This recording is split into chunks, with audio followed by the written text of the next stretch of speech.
bisa sharing kan Pak Ustadz ya? Siap, silakan. Nah, bismillah. Bismillahirrahmanirrahim. Kalau saya sih dulu kebetulan merasakan bahwa taat dengan Al-Quran dan Sunnah Rasul itu benar-benar bikin bahagia itu ya baru 5 tahun belakangan ini. Masya Allah, Masya Allah, Masya Allah. Jadi sebelumnya saya ibadah tuh hanya sekedar aja gitu, nggak benar-benar dari hati, nggak benar-benar yang kayak berkomunikasi dengan Allah gitu. Jadi semenjak saya rasain semua, itu memang terbukti semua yang ada dalam Al-Quran itu. Jadi saya benar-benar percaya gitu. Subhanallah. Setelah dialami sendiri. Baik, kalau boleh tanya nih, Ana lihat banyak teman-teman yang akhirnya jadi kembali ke agamanya ya. Ada yang karena musibah. Ada yang karena memang nggak sengaja ya, atau memang dia sedang berdoa memohon kepada Allah. Tapi banyak terus terang teman-teman itu ada yang karena tabrakan ya. Kemudian setelah itu dia baru sadar ketika Allah letakkan dia di atas ranjang di rumah sakit. Ketika kerabat meninggalkan dia semua. Dia di situ hanya bersama perawat ya. Mulai dia berpikir kembali tentang hakikat kehidupan ini ya. Kalau Bang Firman sendiri apa yang menyebabkan kemudian balik nih ya? Kalau saya ini terus terang sebenarnya udah banyak sih permasalahan dan musibah. Cuman saya nggak merasa itu musibah gitu. Hanya bikin saya terjerumus ke kegelapan dan semakin gelap. Tapi saya ngerasanya kesenangan sementara gitu yang saya rasain. Tapi saya benar-benar tergeraknya dulu waktu ikut satu kajian, di mana di kajian itu saya tahu pertama kali apa tujuan hidup saya dilahirkan di dunia. Saya sebelumnya hampir 30 tahun saya nggak tahu tujuan hidup saya di dunia itu apa. Jadi setelah saya tahu tujuan hidup saya itu untuk ibadah, itu baru saya menyadari gitu bahwa ya hidup itu nomor satu ya harus taat dulu gitu kalau mau bahagia. Kalau nggak bakal bahagia kita. Dapat harta, dapat popularitas, dapat kehormatan. Apa itu nggak cukup untuk kebahagiaan mungkin?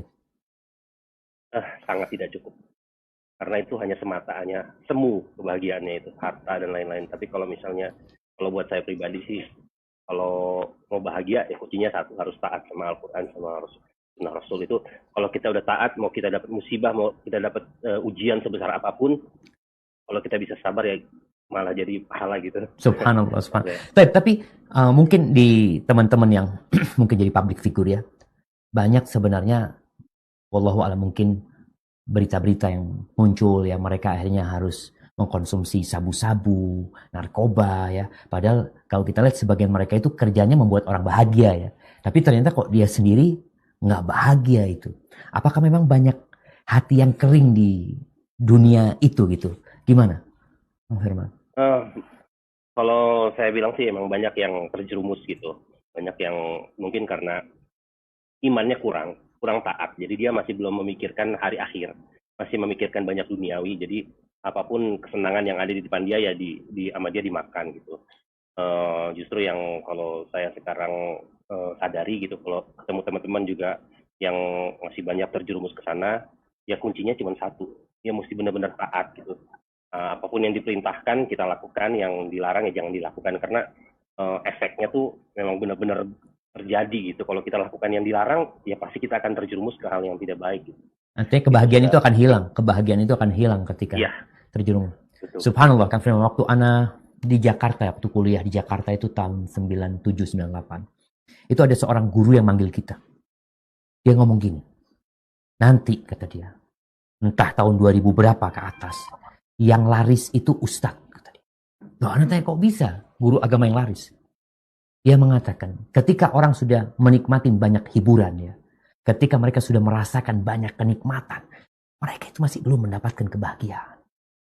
Dan kebahagiaan itu adanya kembali kepada Allah Subhanahu wa taala, kembali kepada Rasul sallallahu alaihi wasallam. Dan disinilah mungkin kalau kita lihat dengan COVID-19 ini juga orang akhirnya banyak ngaji ya, banyak belajar, sehingga mulai itu dia merasakan kebahagiaan yang selama ini mungkin mereka cuma merasakan kenikmatan ya. Kalau lihat para ulama itu membagi kelezatan itu jadi 3. Ada kelezatan fisik, mungkin kelezatan mata kita, telinga kita, tubuh kita. Ada kelezatan jiwa, ini lebih dalam lagi, dan ada kelezatan rohani. Banyak orang yang mungkin secara fisik, orang melihatnya, ya Allah bahagia banget tuh orangnya, Masya Allah, punya ini, punya itu, macam-macam. Tapi orang nggak tahu gimana jiwa dia sebenarnya gitu kan. Subhanallah, subhanallah.